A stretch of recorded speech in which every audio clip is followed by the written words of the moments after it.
Elle a lifté Sarah Bernard, réparé les gueules cassées de 14-18, révolutionné des techniques médicales, défendu le droit de vote des femmes, fondé des clubs de solidarité féminine partout dans le monde.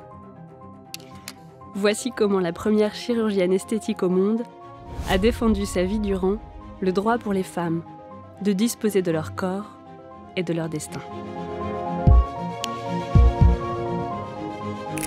C'est une femme qui opère des ouvriers, c'est une femme qui opère des gens qui ont été mordus par des chiens. Ces gens perdent toute capacité de gagner leur vie, de s'intégrer à la société. Elle a vraiment un rapport très pragmatique à cette chirurgie qu'elle ne voit évidemment pas simplement comme une frivolité, même si à côté de ça, elle opère tous les grands noms d'Europe, elle refait des seins à plein de femmes. Mais est-ce que tout le rapport que les femmes ont à leur corps n'est qu'un rapport frivole?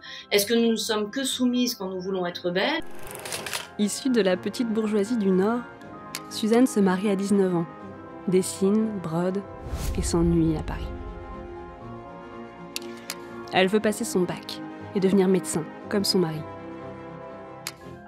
Étudiante brillante, Suzanne se découvre une passion pour la dermatologie et la chirurgie, alors qu'une femme tenant le bistouri est encore tabou et évoque le spectre de l'émasculation.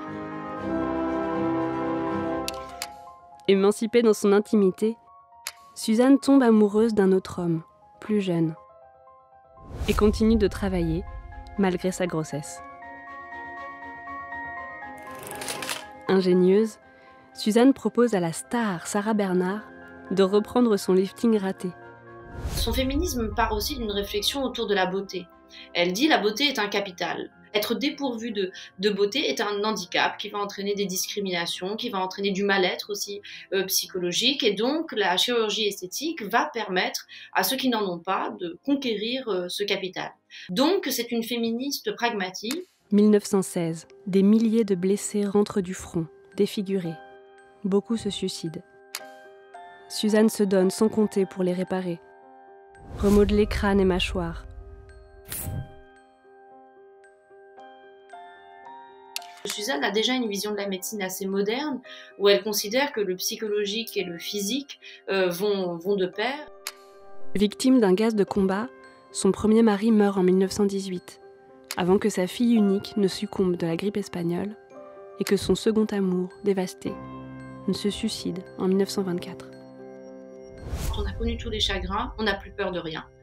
Et Suzanne Noël, elle n'avait plus peur de rien, parce qu'elle n'avait rien à perdre. Elle me fascine parce qu'elle a compris que si on veut survivre à des chagrins individuels, la meilleure manière, c'est de s'impliquer pour les autres, c'est de penser aux autres. Suffragiste militante, elle orchestre une grève de l'impôt pour que les femmes obtiennent le droit de vote.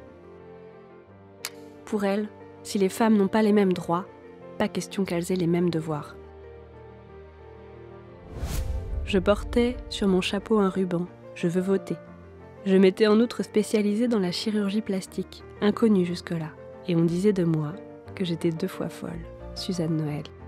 Dans son cabinet à domicile, Suzanne expérimente les premiers liftings et liposuctions de bras, de fesses, de seins. Elle révolutionne le traitement d'oreilles décollées, de poches sous les yeux.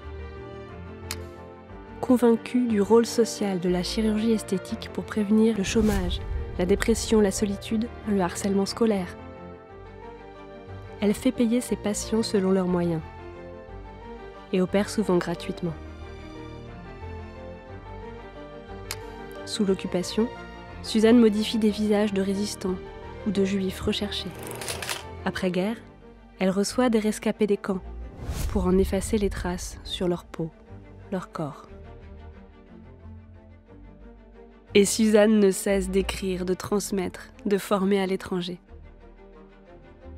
Et elle va traverser 14 fois l'Atlantique, elle va aller à Ceylan, à Honolulu, elle va opérer un enfant défiguré à Pékin, elle va aller au fin fond des États-Unis rencontrer un médecin assez uluberlu, mais qui apparemment avait des méthodes chirurgicales tout à fait extraordinaires. Elle est à New York où elle donne des interviews sur le toit de son hôtel à toute la presse fascinée par cette Française tout à fait extravagante. Donc effectivement, une femme ouverte sur le monde qui va d'une certaine façon inaugurer ce mouvement de la mondialisation et de la sororité au-delà des frontières.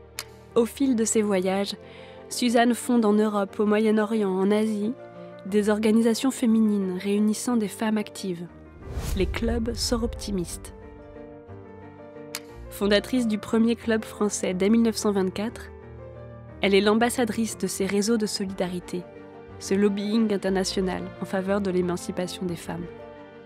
C'est une femme dont la vie entière a été marquée par des amitiés. Voilà, des femmes vraiment qui sont engagées, indépendantes, qui sont restées des amies de 40 ans, de 50 ans. Celle qui consacra sa vie à recoudre l'humanité meurt à 76 ans, en 1954, laissant ses innombrables sœurs de cœur un peu plus seules, mais combatives et solidaires.